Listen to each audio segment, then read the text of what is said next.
Good morning, everyone. My name is Luke Tannen, and I'm the Executive Director of Chicago Innovation, an organization that educates, connects, and celebrates local innovative companies cutting across all industries, big companies and small, for-profits and nonprofits, through a series of year-round events and programs. And we're also a very proud partner and customer of Wintrust, like many of you in the audience.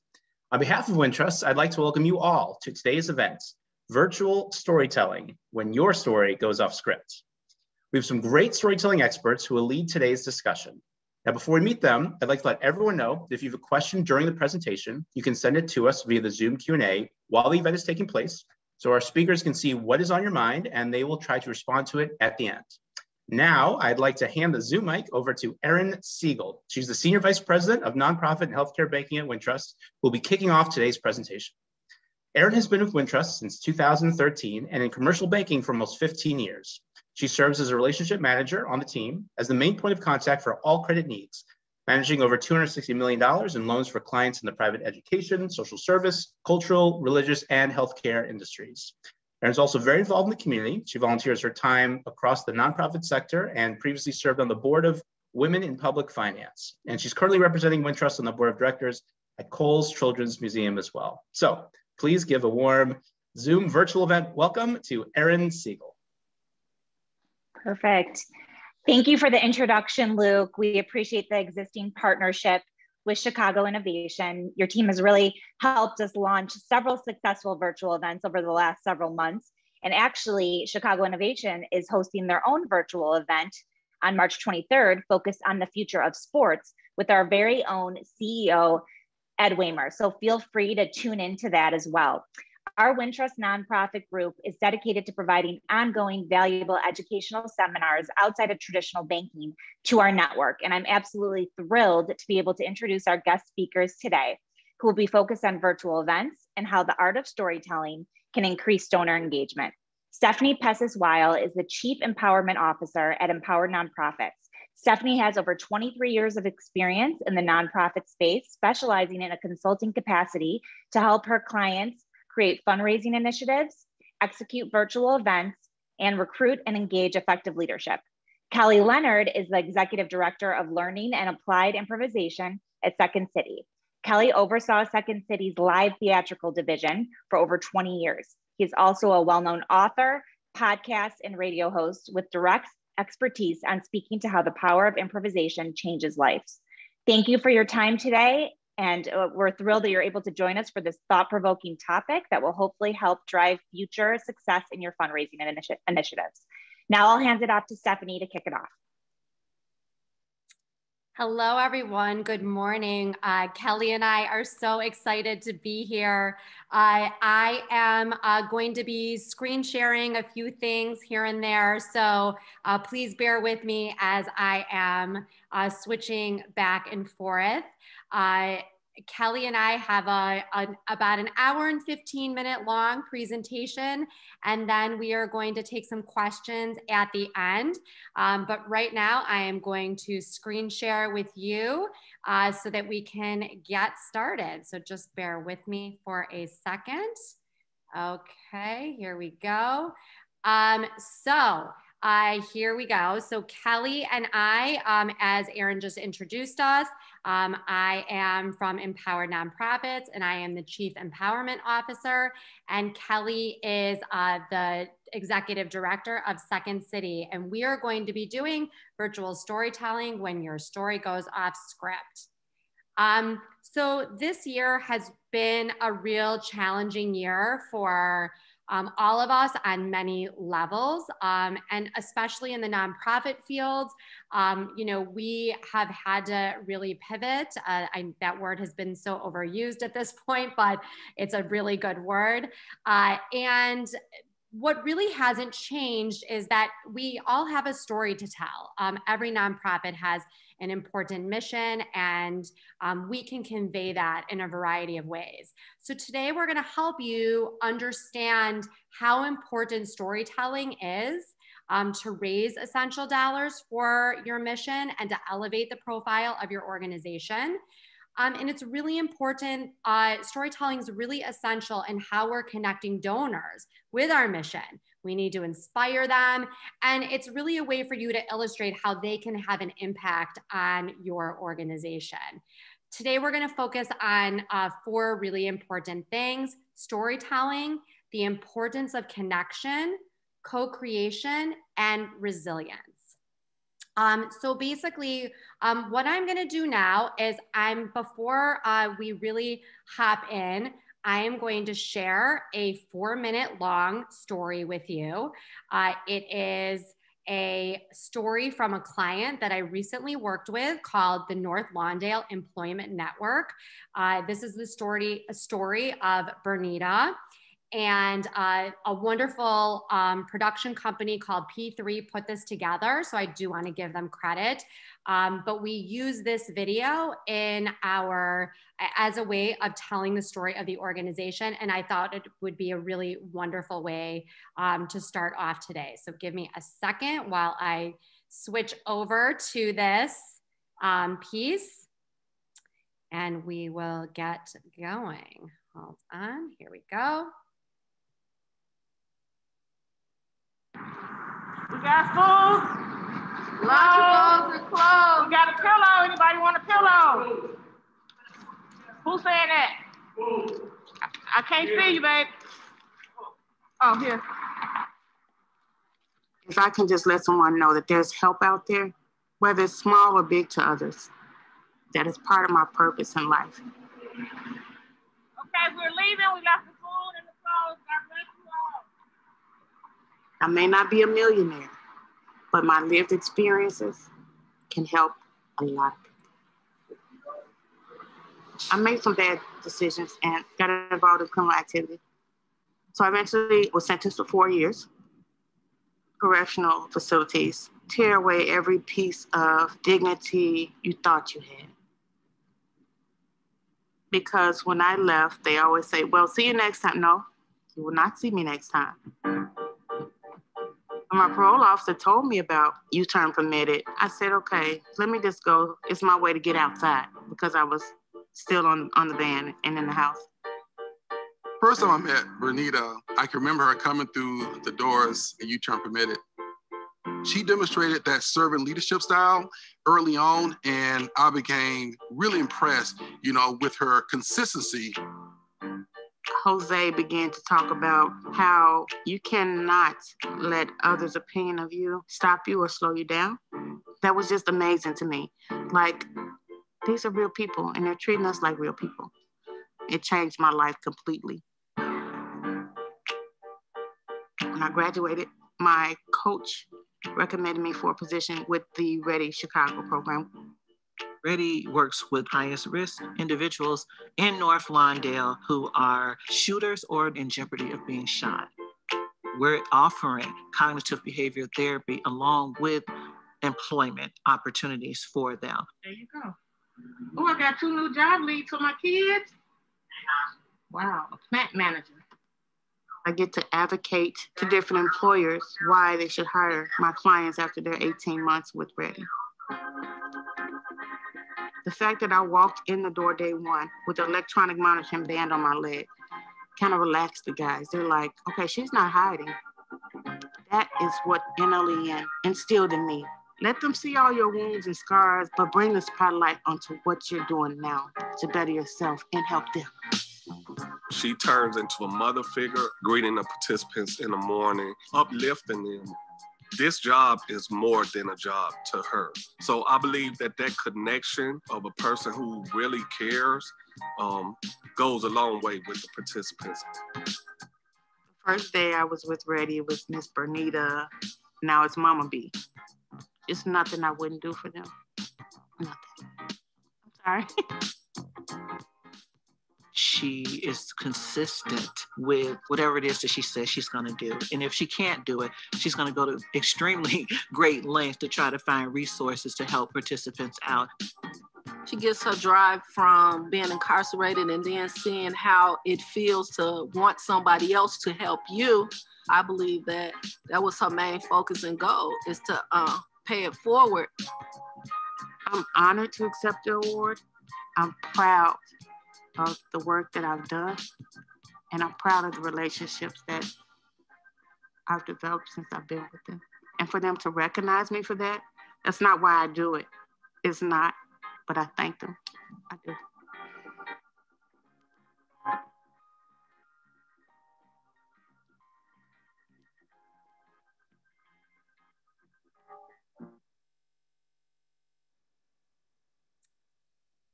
So I just love that video. I think it's just such an important, it's just so beautiful in so many ways. And I think that, you know, the piece for me that really strikes me is, you know, that we're focused on one person and we're able to kind of follow her through, and we have people speaking about her. There's a lot of elements of this story that I'm going to expand on in a little bit. But right now, what I'm going to do is I'm going to hand the floor over to Kelly, and he is going to talk about storytelling. And then once he's done, I will come back to it and share some pointers that I have on the use of video during storytelling, and also some other ways and avenues that you can tell stories when you are talking about your organization. So Kelly, I'm going to hand it over to you right now. Great. So let's start with a story. Might as well, this is what we're doing.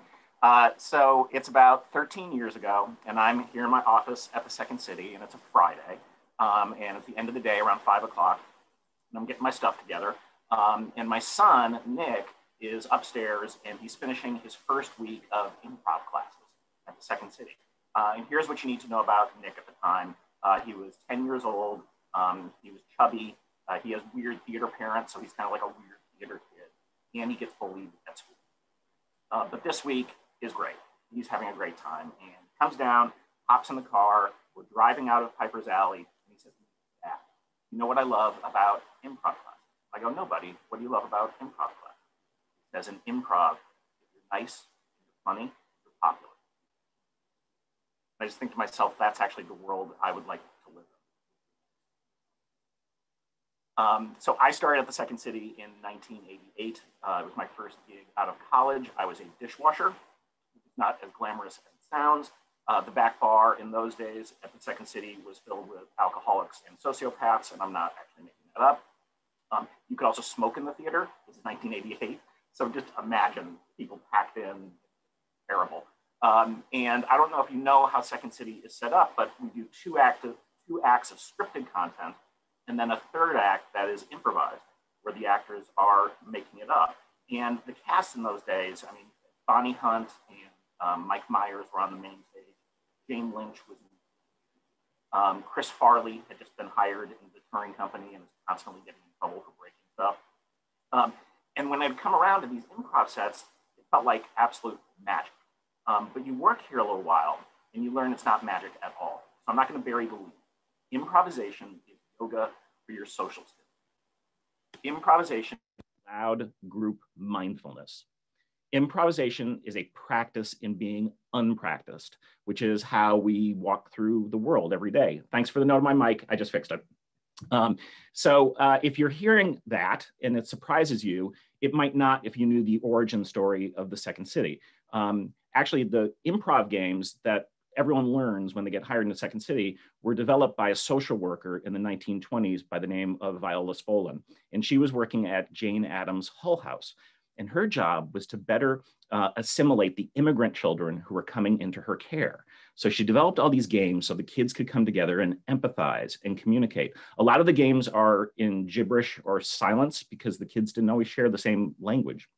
And her son, Paul Sills, who was studying at the University of Chicago, loved these games. So he taught them to his friends, Mike Nichols, Elaine May, among others, and they formed the first improvisational theater in America called the Compass Players in 1957.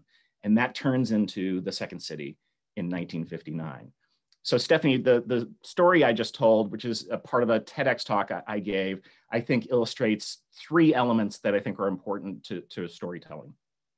Using specifics. Talk about dates and times and seasons and those sorts of things. It's really, really important. We know this in improvisation and comedy specifically. Personal, make it personal. Add yourself in your story. That's what people are interested. They are truly interested in the human being that you are. And then the third is make it either inspirational or aspirational. Don't be afraid to make big, gaudy statements about what you believe in. I was actually doing a keynote for Google 2 weeks ago about storytelling. And one of the things we talked about effective storytelling is that it starts with the storyteller. And the storyteller has to have an honest understanding of themselves. You don't really need charisma. What you need is conviction. If you believe in what you're saying, it doesn't matter if you're like the greatest orator of all time. If you look at some of the top TED Talks, like Ken Robinson's TED Talk, it's not like he's this great speaker. He believes what he's saying, and we lock in. So specifically around comedic storytelling, which is a thing that I have an expertise in. I have a friend named Katie Borum-Chatu. She's a professor at American University in the Center for Media and Social Impact.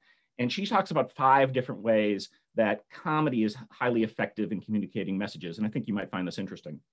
One is that comedy attracts attention and cuts through the noise. And it doesn't have to be uproarious comedy. This is just the use even of sort of gentle humor, cutting through the noise, crucial, especially right now. Number 2 is that comedy is a tool of persuasion because it speaks to us emotionally. Part of the reason human beings love stories is we're emotional creatures. So if you can tug on the sort of emotional strings, which is why I talk about my son being bullied. That's something that a lot of people, if they didn't experience it themselves, they saw it or they have family members. It's a real thing, and we can sort of latch into that. Comedy also, number 3, makes complex social issues more accessible. And so the way I illustrate this, and I talk about this in my book, Yes And, is we were hired by the Department of Education under Obama to come do this event. And what they needed to do is have 3 different groups actually talk to each other. And these groups were school board presidents, school superintendents, and teacher union leaders. They don't like each other, those groups, generally speaking. And so we were trying to figure out the way to sort of unite them and get them sort of on the same level for this conference. And what we actually ended up realizing is, well, we couldn't find one thing that united them, but we could find one thing that they all detested, and that's Finland. In particular, the way that Finnish educators are lauded all over the world of having like the greatest educational system. This is something just widely, it's always brought up as an example, and all these groups just like are tired of hearing about the Finns. So what we actually did was, people didn't know Second City was going to be there. We announced at the beginning of this conference that 3 Finnish education experts were going to be speaking, and people were not excited about this. But then our actors come out, and they've got like blue hair, outrageous costumes. They start speaking in these outlandish, accents, and people went nuts. And then we sort of got into our message, and we loosened up the crowd. We got them sort of united and through laughter, which is a really huge thing, and actually kicked off the conference really well. And it was a very successful conference. Comedy, number 4, breaks down social barriers. It's a really effective tool for that. And finally, comedy is highly shareable. And this is true of all stories. And Stefanie, before I hand it off to you, I do want to tell one more story. So I host the podcast Getting to Yes And for Second City and WGN Radio. And one of the most listened to recent episodes was with a guy who I had never heard of when the pitch came in. And his name is Sanford Greenberg. He is a very rich man who's a philanthropist. And his story was just amazing. And it's a perfect illustration of how, when you can really tell a human being's story, you can latch in. So I'm just going to tell you quickly about Sanford. So he is the son of Holocaust survivors who escaped Germany and came to Buffalo with no money. And this is in the late 40s, early 50s. And his dad dies when he's 5. So he and his 2 siblings are with their mom, who had something like $19 to her name. She actually went to a service, Jewish services, to see if they could help her. And they said they'd only help her by splitting up the kids. And she wouldn't do it. She actually ends up marrying their uncle, who owns a junk shop. And so that's a slightly step up. So Sanford grows up. And turns out he's like good looking. He's great at sports. He's a scholar. And he does so well, he gets a scholarship to Columbia University in 1959. And so he goes there, and like the first week, he meets this guy, Arthur, who's studying architecture, and they become best friends and roommates. Around his sophomore year, he starts to develop these eye problems. And he goes back to his doctor in Buffalo who prescribes these drops. But it's not getting better, it's getting worse. But the doctor just says, keep doing the drops. Junior year, he goes completely blind. He can't see anything. He has surgery. Apparently the drops were actually making his condition worse. And he has this operation and he's blind. And he goes home and Arthur comes to visit. And he's like, you know, look, come back to school. We'll figure out how to make this work. And he in no way was thinking he'd ever go back to school. And you have to remember in those days, a blind person really didn't have many options. I think they could be like a small town judge or make caneback chairs were the two things that the options that he felt were open to him or were presented to him legitimately. But Arthur persists and really pushes him. And finally, he's like, okay, I'll give it a shot. And so he goes back to school. Arthur reads his lessons to him. Sanford actually starts taking around a tape recorder, one of those giant reel-to-reels, so he can audio tape the lectures. He actually recognizes that it takes too long to re-listen to those, so he finds a way to compress the audio, and so he can listen more quickly. And there's one day where he's going into the city to see his social worker, and Arthur takes him. And then after the event, he's like, all right, I need to get back to class. And Arthur says, oh, I can't take you back. I have to go draw this building downtown. So why don't you stay with me? He's like, no, I really need to get back. And Arthur's like, I just can't take you back. He's like, okay, I'm going to do it myself. He has no cane. And if you look at Stanford, the way his eyes look, you don't know he's blind. He has no cane. He doesn't want to carry one. He negotiates this way back into the subway. He falls downstairs. He runs into people. Someone sort of saves him from going onto the tracks.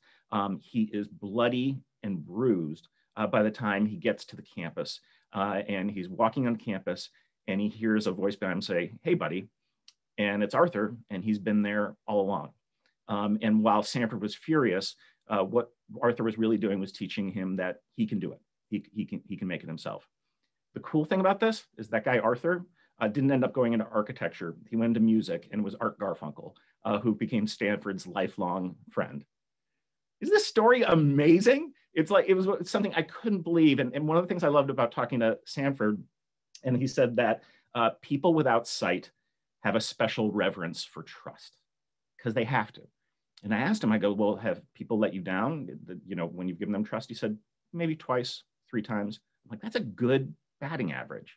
So Stefanie, I'll hand it over to you, but I think these, as you're seeing, right, these stories, whether it's my story or Sanford's story, you know, combine all the elements, talk about the challenges and use the details because it's going to help you connect to your, the person you're trying to connect to. Thank you, Kelly. Oh my goodness, I have the chills right now. That was such a crazy good story. Not what I was expecting at all.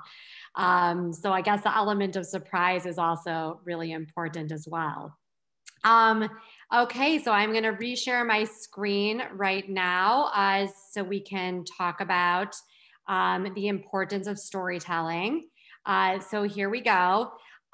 You know, there's a lot of ways that we can tell our stories. You know, one of the ways that Kelly just illustrated was just by, you know, face-to-face telling the story and sharing that with a group of people. You know, we often see other avenues such as a case for support when you're sitting down and you're writing, you know, the impact that dollars will have for the mission of your organization.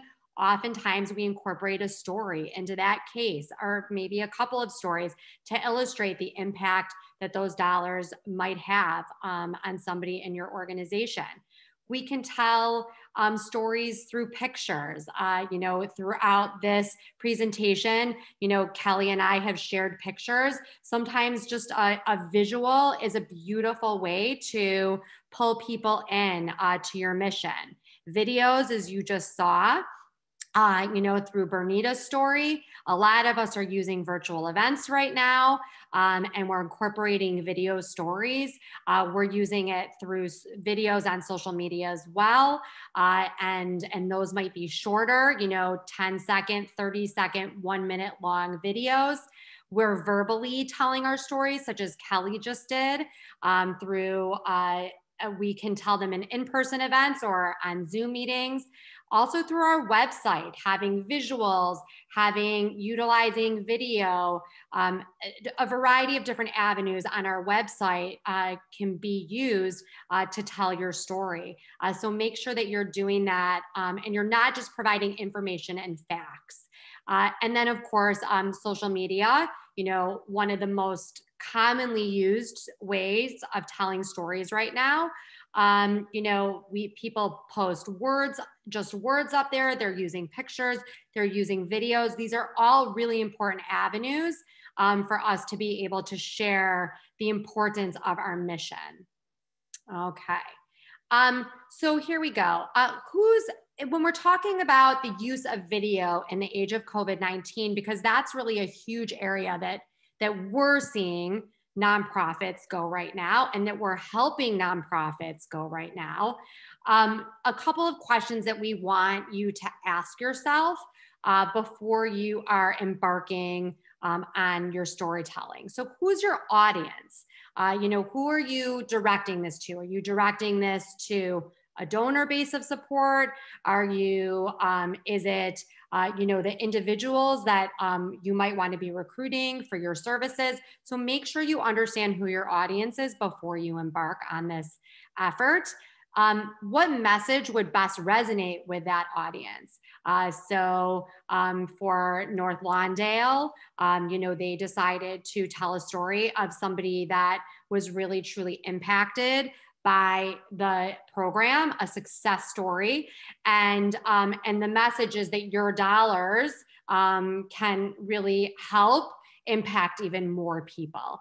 You also want to connect with the head and the heart. Some people are fact people. Some people want to know exactly how their dollars are having impact. So they want to know the numbers. They want to know how many people are in the program, how many dollars have been raised throughout the year. And some people are really heart people. Kelly just referred to this, when you're telling a story, pulling at those heartstrings. A lot of people are heart people, and they want to, in order to feel more connected, they need to feel that sense of emotion. But make sure you're providing two avenues for that, because your audience is going to see things from a different way.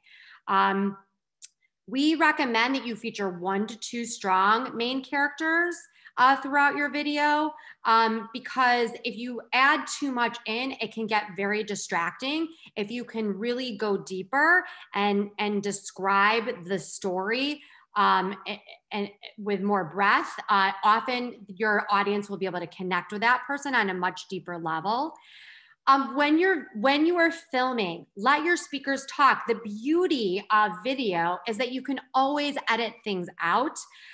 So we want this to be natural. We want it to be organic. So make sure that you provide questions to them, maybe even ahead of time for them to think about, so that you, get them on a topic that you would like to highlight within your video, but make sure that you don't guide them too much. Once again, for that organic nature of the video. Also, make sure that you don't just have talking heads. Oftentimes we'll see a lot of videos just with one person talking. As you saw with Bernita, sometimes we were interviewing people sitting in chairs. Sometimes we were using B-roll or powerful photographs to tell the story. So make sure that you're really using a variety of different media avenues throughout the video to keep people engaged. Sorry about that.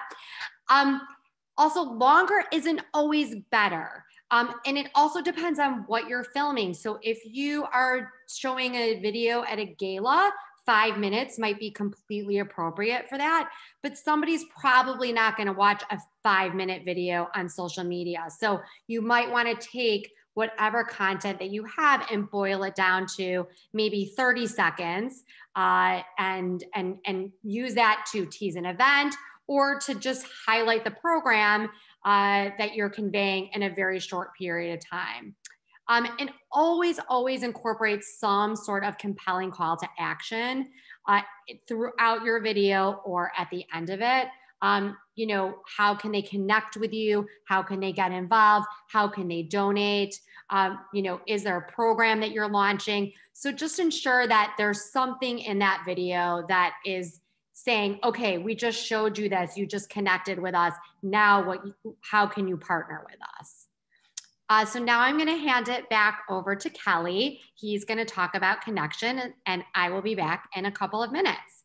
Kelly, would you like me to take off this screen so we can just see you speaking? Sure. Okay, great. That is more connectable, I think. So, yeah, exactly. So in 2015, I had this midlife crisis, and I stepped down from running the second city with no plan. And I had little kids at the time. It's not a great move. But our owner had pity on me, and he said, well, I'll pay you as a consultant for a year, and you can build a bridge back in or build a bridge out. And I had just come off book tour. And any author who tells you they don't do this, they're lying. So in the days when you could go on book tour, when you go to different cities, I always went to the bookstore, the local bookstore, to see if my book was on their shelf. And since I had written this business book, Yes and, about how we take improv into the corporate world, I was looking at the business books. And I was seeing all these books on the art of negotiation. And all of them talked about improv. They all mentioned how having an improv mindset is good, but they didn't go deeper. So when I came back to Chicago and I didn't really have a job, I was talking to Steve Johnston, who is running Second City Works, the B2B arm of Second City. And he's like, well, you got any ideas for our division? And I said, yeah, what if I found an academic in Chicago who was an expert in the art of negotiation, and we built out a workshop and we could sell that to people? And he's like, great idea. So I go to my office and I Google academic Chicago negotiation. The first 5 academics that come up, I don't know who they are, but I email all of them and say, would you be interested in meeting? So 4 of them get back to me right away. I'm in Starbucks like 2 days later with the head of negotiation department at Loyola. So people are very into the idea. About a week later, I get the guy from the University of Chicago who emails me, and he's like, hey, sorry it took so long. Do you still want to meet? So like old Kelly never would have taken this meeting because I already had like a deal in hand. But you know, I'm in the sort of Shonda Rhimes Year of Yes stuff. And I'm like, okay, let's meet. So Eugene Caruso at the University of Chicago says, great, come down to the Hyde Park, to the campus. I'm gonna invite my wife, Heather, because she also teaches here and I think she'd be interested. So I go in the office and I'm sort of presenting my theories on improvisation. Eugene could care less, he's checking email, but Heather is like locked in. And when I finished talking about improv, she's like, Kelly, we're behavioral scientists. We have decades of research that show us that people make bad decisions for themselves. What you're talking about is an art form and a practice where they could learn to make better decisions for themselves. Those two worlds have never been put together. So within like a month, we announced the formation of the Second Science Project. And this is an initiative that I've co-led with Heather for the last 5 years, which looks at behavioral science through the lens of improvisation and vice versa. So this is all evidence-based, it's all scientific work. And one of the things that we talk about a lot is how human beings crave connection. And when we were first, in our very first session with the scholars, so a bunch of different scholars would come in and collaborate, we had weekly labs. They were like, show us an improv exercise, like one of your most famous ones. So we did yes and. And when we do the yes and exercise, we pair up 2 people, and person A is instructed to pitch to person B for like a minute, a reunion party of today.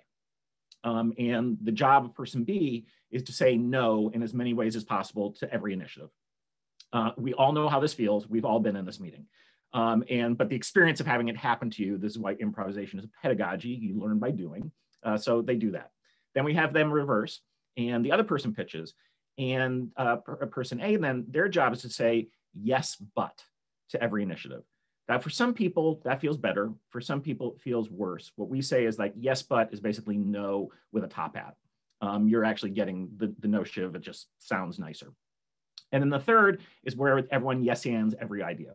And you know, at that point, you're having sushi on the moon. This is the whole idea about yes and is to build and grow and transform ideas. And it's how we get to our best material on stage. And frankly, it's how innovation works, is in a yes and mindset. The scholars were like, this is great. We have tons of evidence about gratitude and other stuff that we can bring to you to show why yes and is a sort of scientifically valid theory. Then they asked the question though, what happens when you have an intractable problem where you just completely disagree with someone?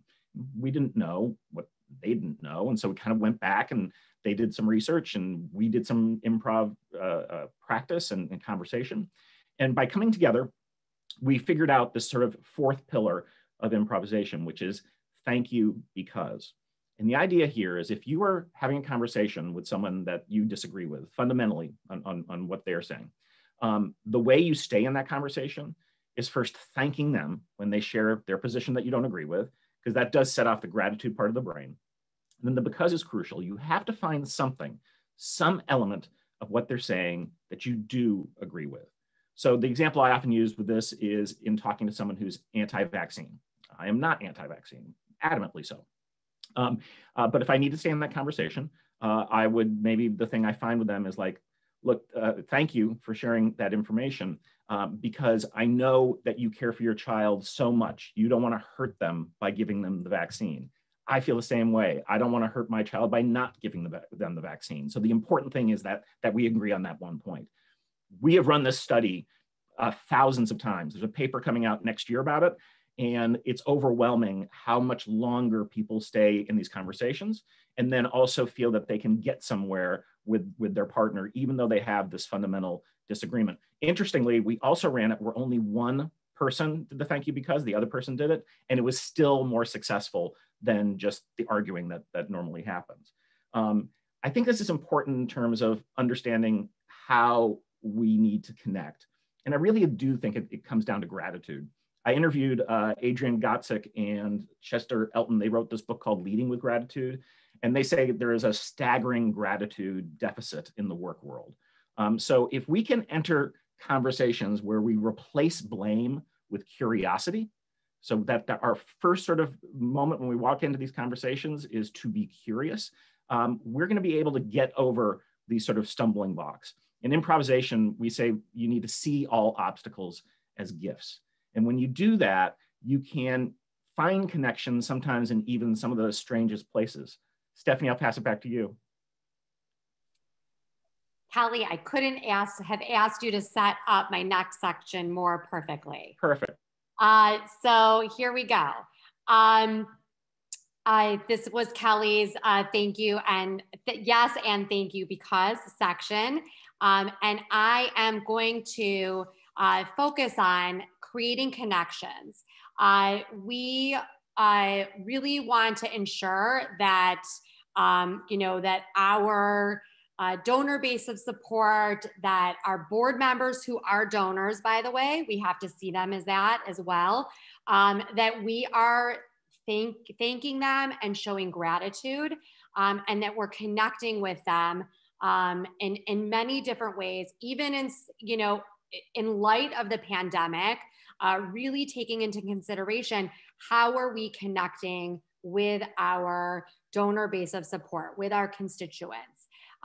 So number one is, I think it's really important that our staff and our board always see themselves as ambassadors, that they are championing the work of their organization and that they are consistently out there representing the mission. So whether they're at a meeting or whether they're at an event that is related to your organization, or whether they're out there in public, we always want them to somehow have that organization hat on, so that they're considering their interactions with other people in that light. And, sometimes I forget, I've had some of those experiences in the craziest of ways where I see someone in the grocery store and we end up talking, and somehow I find out that they're on a board or that their organization needs help, and I give them some advice or some information. So I always really have my Empowered Nonprofits hat on, so that I am able to help organizations or convey a story or information that might be useful. And the most important thing is that an ambassador should be a good storyteller. They need to really understand how they are playing that role. So something that we really like to do with board members and staff members when we are working with them is helping them create their elevator pitch. What's that, 30-second, 1-minute pitch that they have if they run into somebody who all of a sudden that conversation turns into, hey, we have this connection here regarding this mission. Let me tell you about this organization that I'm involved with. So when we're helping somebody create an elevator pitch, we often ask them to sit down and to really think about what are some words, one-words, that really describe our organization. Is it empowering? Is it leadership? Is it education? Is it inspiring? So write down some of those really beautiful words that you can think of regarding your organization. What are some ways that that organization is enhancing lives, impacting lives? Maybe there's 2 or 3 things that you can write down regarding that impact. And what does the organization mean to you? What does it personally mean to you? Why are you personally involved in that organization? And finally, can you identify a story that you have had or that you have heard somebody else tell that can really highlight the organization and help that person connect with your mission? So the whole goal of this process is to give them an organized thought process and to help them really be able to convey the importance of your mission to the outside world while conveying your vision and your passion for that organization. And don't forget, one of the most important things that we can do is practice. So oftentimes what we do is during a board meeting, we will have 2 board members get together and practice their elevator pitches on another board member or on another staff member, so that when they are out there, they can really be well-versed in telling that story. Even in COVID, it is essential that you are connecting with your donors and that you are telling your story well. Throughout the course of the year, it is really essential that you are having touch points with your donor base of support, whether that's a phone call, whether it's through social media, whether it's through a newsletter, whether it's you bring your donors together for a Zoom call and you have a really important speaker that comes and talks about something related to your mission. We want to ensure that our donor base of support is feeling connected to you. It's very easy right now, especially in COVID, to say, oh my goodness, we don't know what to do. But if you could really sit down and make sure that you have a plan to help your donors feel their value, even if it's virtual, it is just completely important that you do not lose that personal connection and interaction. If they can't come in now to your facility to do a tour, can you do a virtual tour? Can you take a video camera and walk around your facility? Can you have 1 or 2 people there that can tell the story or say thank you to the donor base of support for the dollars that they're providing? So, just make sure that either whether it's through letters or handwritten notes or Zooms or just in a variety of very different ways that we're seeing out there right now through virtual events, please make sure that you are continuing to build that essential rapport with your donor base of support. Okay, now we're going to go on to co-creation. I got to build for you first though, Steph. Oh yeah, go ahead, go for it. So you just made me think about something, and this might be a tip people will be interested in. There's an improv exercise called 60-30-10. And what we do is have you tell your story in 60 seconds, then you tell your story in 30 seconds, and then you tell your story in 10 seconds. And this is a great way to practice this. And it was very interesting because an instructor, Mark Sutton, was leading a corporate workshop, and a woman from the workshop was like, oh my God, you're describing what it means to go into the White House and you have to go to the Oval Office to talk to the president. And this was Ash Carter's wife, so the former Secretary of Defense. And she said when Ash had to go in and talk to Obama, he needed to have his 60 version, his 30-second version, and his 10-second version, depending on how busy the president was. I actually interviewed him in the podcast and he confirmed this. So it's something, it's a really simple technique that you can use to practice. And people don't practice enough of any of this stuff, you know, and I always talk about this, like peak performers in any field, whether you're an artist or a sports person, whatever, they're constantly working on their skills. And yet for people who are in sales or other stuff, millions of dollars could be on the line and like no one is practicing. So give yourself a break and actually practice this stuff. Exactly. And Kelly and I were even talking about this, you know, beforehand. Like, you're probably going to feel nervous, you know, Yes. and that's normal. Like Kelly and I were talking about before we were even coming on. I've been doing this for 23 years now. Kelly's been doing this for, you know, longer years as well. And, you know, both of us came onto this call, onto this meeting nervous today. And, you know, I even probably stumbled a little bit in the beginning because of my nerves. So the more you can go in and be prepared and practice, you may still have that nervous stomach. You may still have that butterfly, you know, feeling, but you're going to be more prepared for whatever might come about in that conversation. So excellent point, Kelly. Okay, so now we are going to move on to co-creation. I'm going to actually just share the definition of co-creation with you. And then we are going to, and then Kelly is going to jump in with a little more information on that. So hold on, I have to figure out how to move all this. I don't know if you guys can all see it, but I can right now. Okay. So co-creation is a form of collaboration, and it's also it's an extremely innovative process.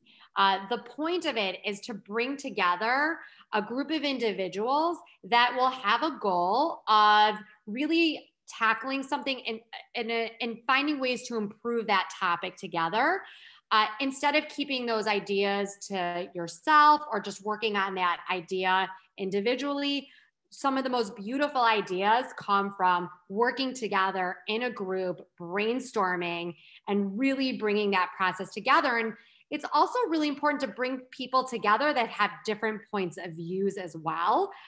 So somebody who really may not think with their head might be really great in a group with somebody who really, you know, will think with their heart, so that you can bring both of those perspectives to that co-creation process. So we really think that outside input out of your comfort group is really essential to this process. And what you will find is that you can come up with unexpected ideas and a really beautiful opportunity to interact with your constituents in a way that is unbelievably more meaningful.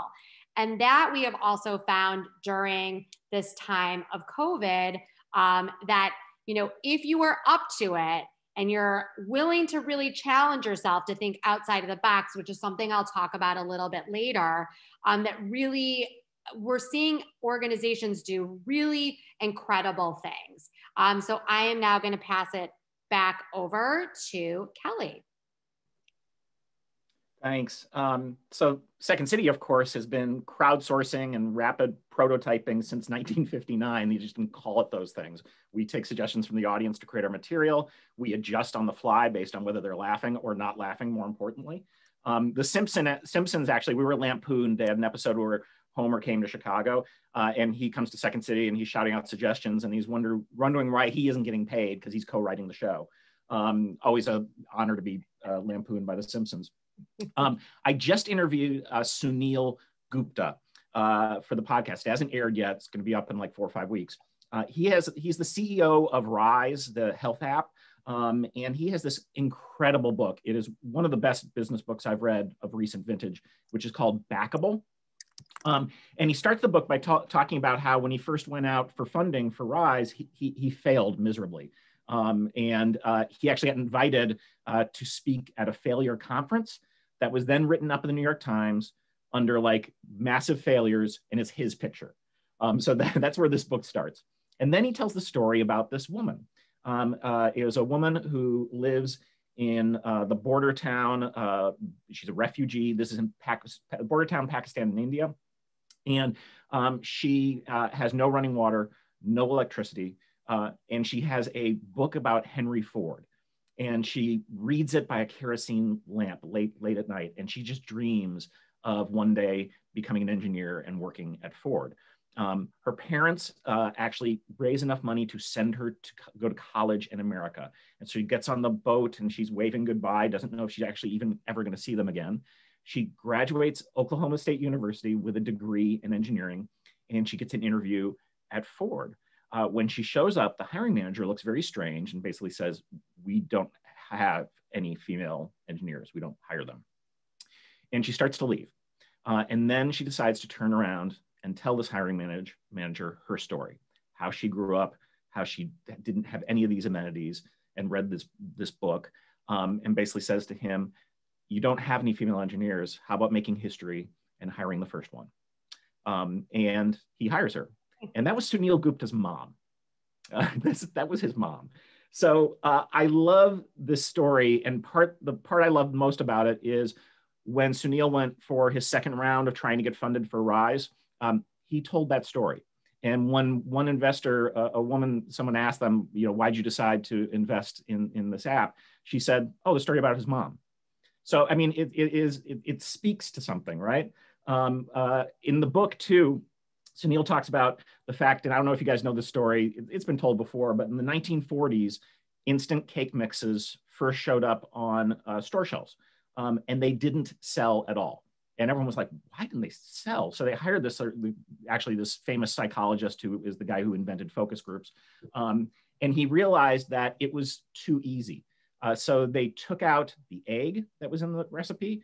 And so one of the things you had to do when you made the instant cake mix is add in an egg, and then it sold like crazy. And so what he notes is a thing that Michael Norton, who's at Harvard, says, and I'll quote him, he says, quote, we place nearly 5 times more value on a product we helped build than on a product we simply buy.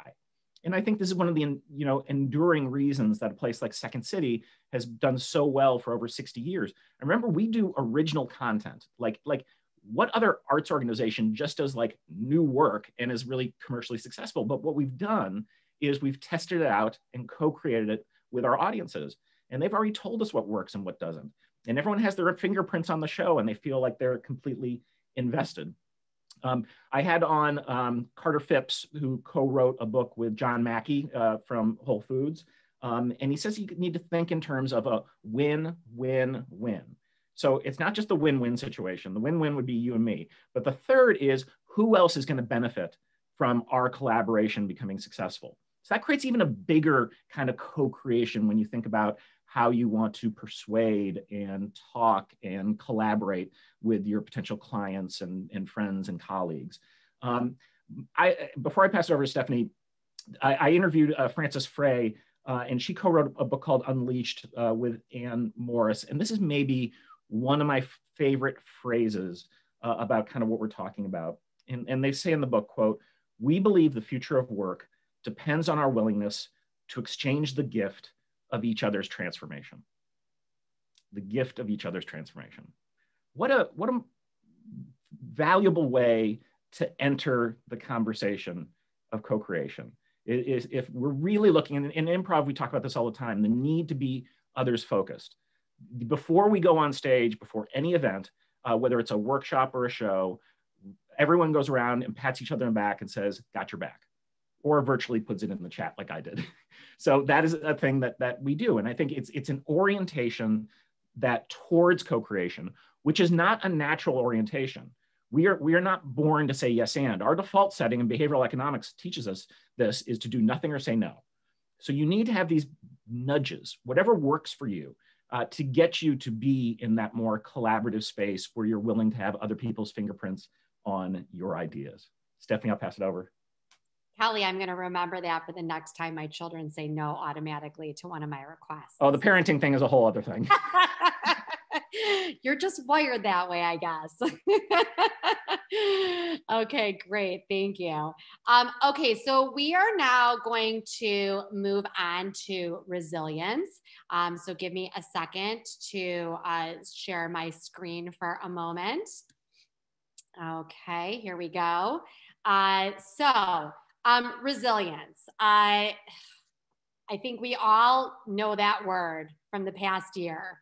That is something that we have really, it may have been inside of us, but we have been called to action on resilience in 2020 and the beginning of 2021. We don't really have a choice. We need to respond. We need to change. We need to relook at how we're doing things. Whether you want to or not, if you want to continue to be successful within your organization. So something that I really wanted to focus on is, this year, it was really a chance for all of us. And if you haven't done it yet, you still have time, because we're going to be in this for a while longer. And we don't necessarily know exactly what that means. So we need to evaluate, and we need to really think outside of the box. So one question that I would put to all of you is, how many of you have been running the same annual campaign year over year? How many of you, have really, in light of COVID, still continue to try and run a very similar annual campaign process? I would respond to that. There's really two types of organizations that I've been running into throughout the course of this year. Some organizations got very comfortable. They were, really running a similar campaign year over year. They had had the same gala for 7 years in a row. They were sending out the same or a very similar direct mail campaign at the end of the year. They just kind of were doing the same thing over and over again. So this was really, they were forced to examine their mission, look at their story, look at how they were communicating and how they were connecting with their donor base of support and their constituents. Some organizations were not even really strong in the basics that were going into the pandemic. They weren't connecting with their donor base of support. They weren't stewarding. They weren't saying thank you and showing that gratitude, as Kelly has really referred to a number of times today. So that brought on a whole lot of additional challenges because they were finding that their donor base of support was kind of just really loosely connected to them. So they needed to ensure that, that they got creative and that they slowed down and they figured out how to create a plan to connect. So we're also working with organizations that have to do that right now. So no matter what is going on, either internally or externally, it comes back to that basic feeling that we need to feel value. We need to feel appreciated. It is just really an inherent human feeling that we need to have from others when we do something, when we rise to whatever that challenge is. So I would just say this year has really encouraged all of us to embrace that out of the box thinking. We've seen, as I referred to earlier, many very creative Zoom or online types of events. Right now, I'm planning a really fun event in May for one of my clients where they are an organization called Teach, and they teach immigrants how to speak English in a variety of different languages. And so we have identified a chef that is going to come in and cook cuisine that, is relevant to a specific area of the world, and allow people to interact in that way that's also kind of mission relevant. I have a client last week, you saw the North Lawndale Employment Network, part of that story, and Second City was the MC. Rashawn Nadine Scott is one of the Second City members, and she came in and she hosted the event and brought a lot of humor that was kind of woven in with a very important topic, and brought some light and humor to the viewing experience, and we got incredible feedback on that. So this is really a chance for you to think about ways that from an event perspective, and how can you engage with your donors in a way that may not necessarily be event related. Can you send a postcard that just has a very short message with a picture of you know, how your people are doing well during COVID, how you're keeping them safe, how you're creatively running your programs, and say, hey, your dollars are allowing us to protect our, you know, our program recipients, and this is what you're allowing us to do. Figure out some really creative and thoughtful ways that just let people know that you're still thinking of them, and that no matter what's going on, they're still going to be important to your mission and keeping it moving forward. So one other thing that I just want to share about this is that, you know, we are finding that our clients are reaching and achieving their goals. They may not get there the same way that they did pre-pandemic, but if they're thoughtful about it, and if they put all of these best practices in place about cultivation and stewardship and really connecting with their donors, they are finding that their donors are still coming on board. So don't feel that, you know, we're in a pandemic, that donors are not going to show up. They are definitely showing up.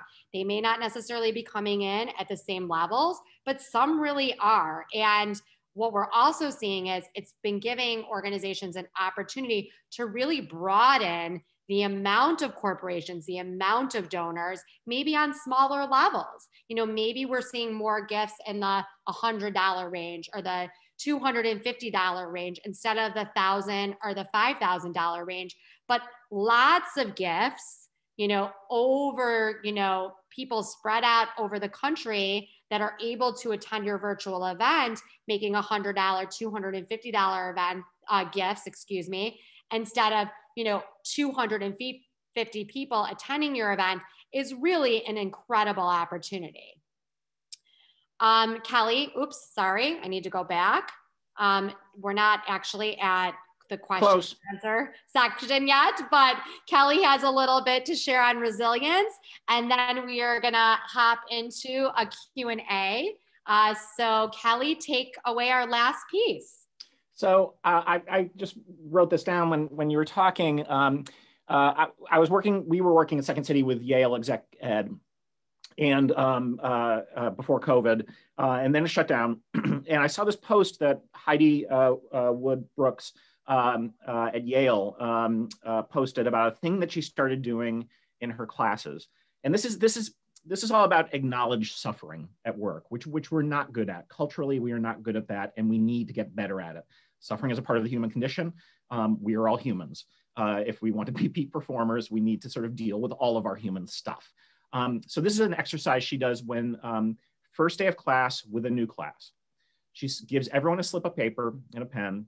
It says, don't sign this sheet, but write down some pain that you're having right now. And it can be a stubbed toe. It could be worried about student loans. It could be a death in the family. And she collects all the slips of paper and she just starts reading them.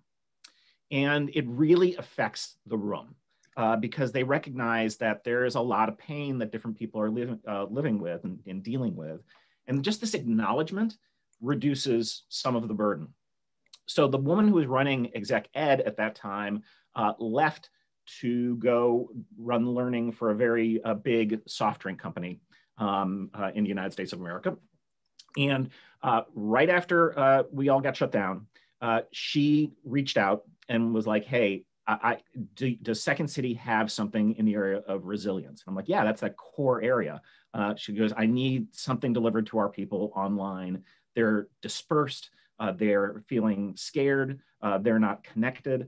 And so it was funny because we had done this shift where the training center, all credit to Abby Wagner at Second City, had shifted and done those classes online and retained like 80% of our students, I think actually more. And then we started shifting the corporate work. And this was the first workshop that we did virtually. And it was funny because I told her that we were going to have a musical director, and she's like, why would you have a musical director? I'm like, you want to join the call, there should be a playlist playing, and then they can cover stuff. And it's actually, adding music is actually a terrific thing in these environments. So we did a couple different exercises virtually with this team. And one of the things is that to be resilient in these times, you need to be more of a divergent thinker. So divergent thinking, it's hard, right? Human beings tend to go to familiar familiar patterns, and we stay in those. But innovators have to sort of think, you know, the term out of the box get used a lot. It's divergent thinking. So one of the exercises we have to practice divergent thinking is we will show a series of images on the screen, like a ball or a toothbrush. And the job of the person who sees the image is to shout out the name of that, not the name of that image, but any other name. So you have to call it what it isn't. This is not easy. Like, you recognize that it's very hard to do that because you're just so ingrained in, like, it's a red ball. I see a red ball, but you have to say shoe or something like that. But you do that over a period of time, and you start to work on that muscle, that divergent thinking muscle. Maria Serrois is a psychologist who talks about the fact that there's always a swamp in a pond. There's always a swamp in the pond. It is your choice, and you have the agency to decide if you want to be in the pond or you want to be in the swamp. You're going to end up in both at a certain point, but really recognize that you can try to put yourself in a pond mindset. When we were developing this workshop, my wife, Anne, who's worked at Second City longer than I have and was the artistic director of the training center for a decade, I said, do you have any exercises in this area? And so I think this is a terrific exercise, and I think it's something that you could do or practice with your people. And Anne calls it WISH, the WISH exercise. So you get a piece of paper and you have three areas. And in the first, you're going to write down a wish of something you could do that you wish you could do right now, that you can't. So mine was like swim in the salt water. I couldn't do that. In the second column, you write down the emotion or the feeling you think you'd get if you could experience the wish. So I wrote down refreshed. And then finally, in the third column, you just write down something that you could do now to experience that emotion. And so if it's refreshing, I'm like, oh, I could splash water on my face. I could exercise or go for a walk or listen to some music, the different things. And what you realize by getting that third column is you do have some agency over how you're entering this period we're in, this conversation we're having. But it's not easy, and you do need to practice. I'm gonna leave you with one of my favorite phrases, and then we'll take your questions. And it's something I've used when I've had problems in my life, and it's an improv thing. You've got to play the scene you're in, not the scene you want to be in. Play the scene you're in, not the scene you want to be in. And if you do that, you're going to have a much better chance of succeeding, and you're going to have a better time doing it anyway. That is just a great life lesson in general. Yeah, I mean, yes. All around, great life lesson. Excellent. Thank you so much, Kelly. It's just been so much fun partnering with you on this project. I love doing this with you. Just a couple of things. Your friend, a fellow Nutrier class of 84 classmate reached out to you through Trevian. the Q&A, Kathleen McCann. Hi. Said hello to you. So just wanted to let you know that was out there. Thank you. Hi. Kelly and I would really, before we jump into the Q&A and before some of you might jump off, we really want to thank Chicago Innovation and also Wintrust for having the two of us today. We really enjoyed being here. We are happy to send out this presentation at the end, and it has our contact information on there as well, our email addresses. So certainly feel free to reach out to us that way. Also, you can feel free to link in with us or follow us on Facebook. So we're out there and available to answer questions that you might have. But right now, we would like to turn this over to all of you and see if you have any questions that either Kelly and I can answer. There is at the bottom of your screen, there is a Q&A button, so you can type in there. We've had some questions that have already come in there that we've been answering along the way. And there's also a chat, so certainly you can put that in there as well. Stefanie, I saw a couple people recommended Brene Brown, and of course her work is terrific. I actually had her on the Getting DSN podcast. It's the most listened to podcast we've had, but I think her work is really important in that it opens up all that shame stuff. And if you think about improvisation, when you go into a beginning improv class, we are having you unlearn all of that stuff. We are reducing or trying to eliminate the fear and the shame, because that is the stuff that gets in the way even in the easy times. And then in the hard times, it becomes even more crucial. Absolutely. Okay, so we do have a question, Kelly. So the question is, when you have so many different things that your organization is focused on, how do you know which story to highlight? That is such a good question. Kelly, do you want to answer that first? I guess what I would sort of say is your story is never static. So don't think that like, just because like Second City, we sell a lot of different things. And what we need to focus on is, what is the conversation I'm having right now? Who is the audience that's in front of me? What is important to them that we can sort of connect to? So I think, you know, you're always going to be juggling many stories that you're drawing from. And this is an improv thing, right? It's how you're creating without a script, is you're just drawing on everything that you've learned and talked about and thought about, and recognizing what is the conversation I'm having right now. And I don't think we do that enough. I think we make a lot of assumptions about the conversation we might be having, and the other person might be doing that as well. So, and the only way you actually, and this is the scholars at the University of Chicago talk about this a lot, the only way you're going to get to that truth is by asking a lot of questions. It is good to ask questions. People like to talk about themselves, and you will find it pleasurable to hear about them in most cases. I know that's not always the case, but let's assume with all good intention. So ask the question, what's important to you? You know, what's going on in your world right now? And I think that idea, and you know, we talked about Heidi Brooks and the idea of like the pain point. It's like, what's hurting you? What's the problem? And how can I help you, you know, solve your problem? I don't know, Stefanie, I don't know if you have any builds on that. Yeah, no, I think that that's a really, really good point. I think that oftentimes we say to our clients, like, what's the thing that you need to really focus on right now? You know, what's the message that you want to get out there? But I also think that on top of that, to build on that, is that there's many avenues for you to be able to tell stories as well.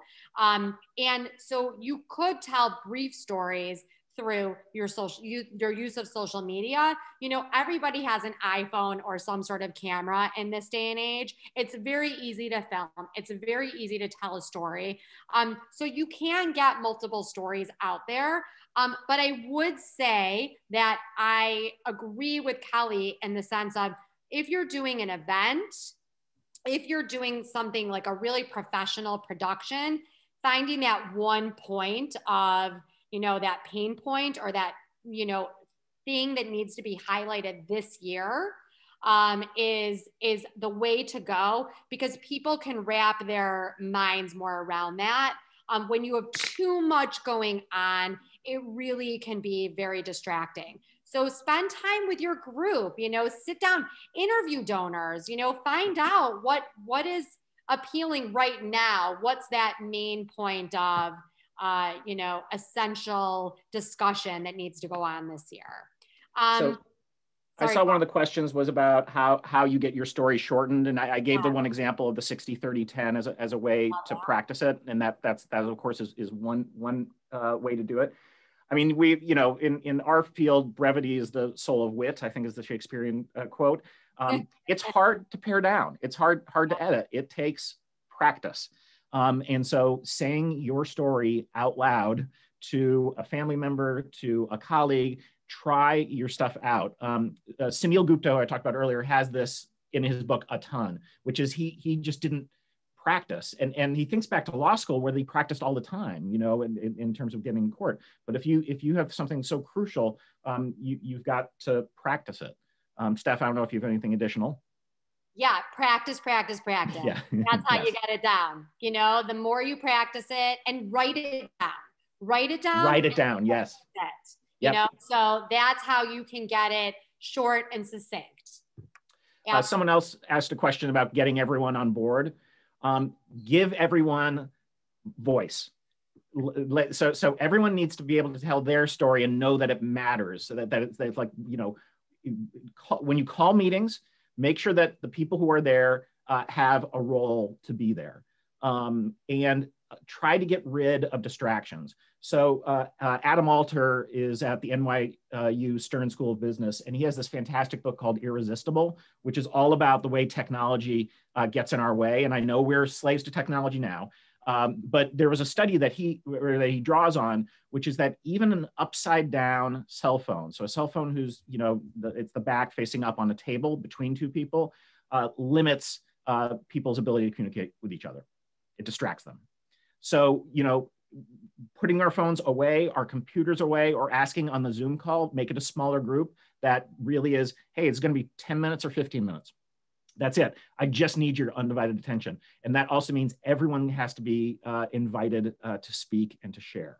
So I just think it's like pulling on all the sort of threads of collaboration and being hyper aware that we don't do it well, so that we really need to like have our list of things. Have we done our check-in? Has everyone spoken? Have we double checked in? Those kinds of things I think are important. Absolutely. And I think that in addition to that, we often, you know, bring everybody together during a board meeting to do this exercise. We do an exercise called Knowing Your Organization, where we collaboratively as a group help to identify, you know, I talked about the one words exercise, you know, at the beginning, where we just brainstorm together one words that talk about the organization. We ask everybody there to talk about, can you actually explain the organization in one sentence? That's really, really hard, right? So we share those, we write them up on the board together, and we talk about the value add and the impact that the organization has.